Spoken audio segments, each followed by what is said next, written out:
Hi everyone, అందరికీ నమస్తే. Welcome to Priya Bhaskar home foods. ఈరోజు మన వీడియోలో బయట మనం తినే హోటల్ స్టైల్ టేస్ట్ లాగానే సేమ్ అదే విధంగా మటన్ బిర్యానీని ఇంట్లోనే ఈజీగా ఎలా ప్రిపేర్ చేసుకోవాలో చూసేద్దామండి. ఒకసారి ప్రిపేర్ చేసుకున్నట్లయితే ఎప్పుడు చేసినా ఇదే విధంగా చేసుకుంటారనమాట. ఇంకా లేట్ చేయకుండా ప్రాసెస్ చూద్దాం. ఫస్ట్ మటన్ని తీసుకుని శుభ్రంగా క్లీన్ చేసుకుని ఒక మిక్సింగ్ బౌల్లోకి వేసుకున్న తర్వాత ఇందులోకి దాల్చిన చెక్క, లవంగాలు, అలానే 2 లేదా 3 ఇలాచి, స్టార్ పువ్వు, మరాఠీ మొగ్గ అన్నిటినీ కూడా వేసుకున్న తర్వాత 1 tablespoon garam masala, 1 teaspoon జీలకర్ర పౌడర్ వేసుకుని ఇందులోనే 1 టీ స్పూన్ దాకా కారం, టేస్ట్కి సరిపడా సాల్ట్ని కూడా వేసుకుని 2 టీ స్పూన్ల దాకా అల్లం వెల్లుల్లి పేస్ట్ని ఫ్రెష్గా అప్పటికప్పుడు రుబ్బింది తీసుకోండి. అండ్ అలానే మీగడతో పాటుగా ఉన్న పెరుగుని 2 లేదా 3 టేబుల్ స్పూన్ల దాకా వేసుకోండి. మీగడతో పాటు వేసుకుంటే టేస్ట్ చాలా బాగుంటుంది. నెక్స్ట్ ఇందులో మటన్ బిర్యానీ పౌడర్ని 1 టేబుల్ స్పూన్ దాకా వేసుకుని ఇందులోనే మనం కుకింగ్కి యూజ్ చేసుకునే ఆయిల్ని కొద్దిగా వేసుకుని ఇప్పుడు ఇవన్నీ కూడా మటన్ పీసెస్కి బాగా పట్టే విధంగా కలిపేసుకోవాలండి. మటన్ ని కొద్దిగా పెద్ద పీసెస్ గా కట్ చేసుకుంటే మనకి బిర్యానీలోకి చాలా బాగుంటుంది. సో ఇలా ఒకసారి బాగా కలిపిన తర్వాత ఇందులోకి చివరిగా ఒక పిడికెడు పుదీనా అండ్ అలానే కొద్దిగా కొత్తిమీరని కూడా వేసుకుని ఇప్పుడు ఇవి కూడా బాగా కలిసే విధంగా ఒకసారి కలిపేసుకున్న తర్వాత ఇప్పుడు మటన్ని ఫ్రిడ్జ్లో 2 అవర్స్ పాటు వదిలేయాలండి.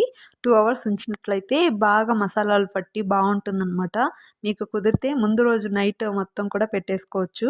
సో వీటిని కాసేపు అలా పెట్టేసుకుని 1 అవర్ తర్వాత మనకి ఎంత కావాలో అంత బియ్యంని తీసుకోండి. నేను 2 గ్లాసుల దాకా బాస్మతి రైస్ని తీసుకుని బాగా కడిగి పక్కన పెట్టేసుకుంటున్నానండి. 1 అవర్ ముందు కడిగి పెట్టుకుంటే సరిపోతుంది. ఇలా బియ్యంని శుభ్రంగా క్లీన్ చేసుకున్న తర్వాత ఇప్పుడు వీటిని నిండుగా నీళ్లు పెట్టేసుకున్న తర్వాత 1 అవర్ బాగా నాననివ్వాలండి. ఆలోపు మనం బిర్యానీ ప్రిపేర్ చేసుకోవడం కోసం స్టవ్ మీద కడాయిలోకి 2 లేదా 3 టేబుల్ స్పూన్ల దాకా ఆయిల్ వేసుకోండి. ఆయిల్ కొద్దిగా హీట్ అయిన తర్వాత ఇందులోకి బిర్యానీ మసాలాలన్నీ కూడా వేసుకోండి. సాజీరా, బిర్యానీ ఆకు, కసూరి మేతి అన్నీ వేసుకున్న తర్వాత అందులోని సన్నగా కట్ చేసిన ఉల్లిపాయ ముక్కల్ని కూడా వేసుకుని ఇలా లైట్ గోల్డెన్ కలర్ వచ్చేంత వరకు వేయించుకుని వీటిలోంచి సగం ఆనియన్స్ మొత్తం మనం పక్కకు తీసుకుని పెట్టేసుకుందామండి. చివరికి యూస్ అవుతుంది మనకి. ఇప్పుడు కడాయిలోకి 2 అవర్స్ పాటు మ్యాగ్నేట్ చేసుకున్న మటన్ పీసెస్ మొత్తాన్ని కూడా వేసేసుకుని బాగా కలిపేసుకోవాలి. ఫ్లేమ్ని మీడియం ఫ్లేమ్లోనే ఉంచుకుని వీటిని బాగా 2-3 నిమిషాలు ఇలా కలుపుకున్న తర్వాత వీటి మీద మూత పెట్టుకుని కాసేపు మగ్గనిద్దామండి.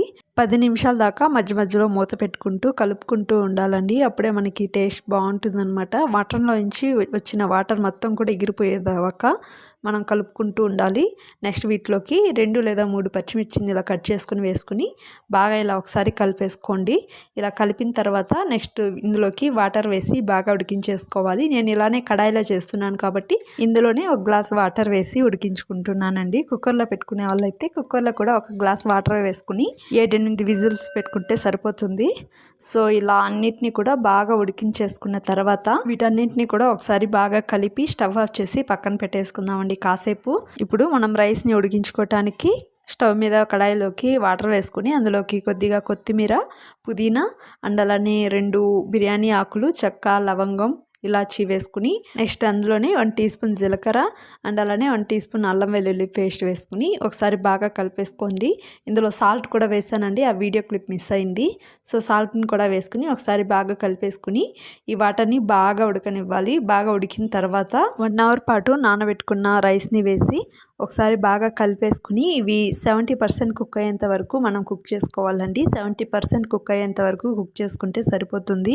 సో వీటిని బాగా కలిపేసుకుని మధ్య మధ్యలో చూసుకుంటూ ఉండండి. ఎక్కువగా కుక్ అవ్వకూడదు అనమాట. సో ఇలా 70% ఇలా మనం చేతిలోకి తీసుకుని చూసినట్లయితే అర్థమవుతుంది అనమాట.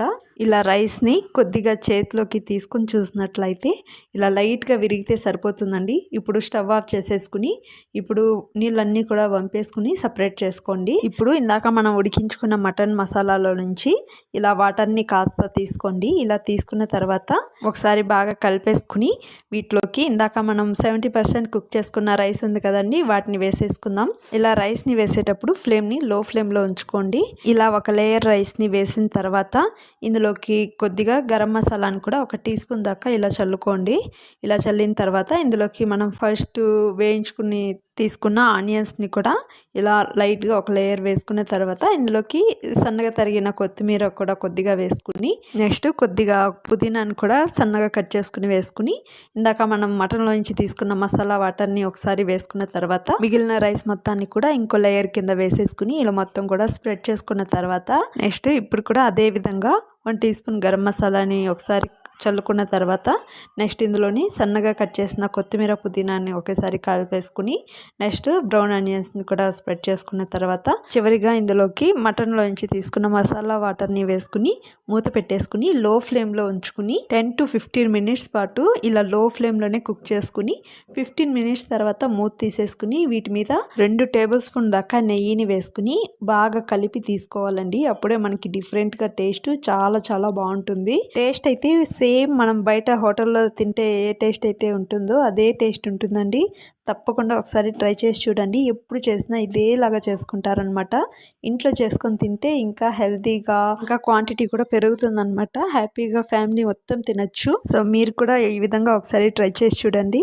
అలానే ఈ వీడియో కనుక మీకు నచ్చినట్లయితే లైక్ చేసి షేర్ చేసి సబ్స్క్రైబ్ చేసుకోండి. Thank you for watching.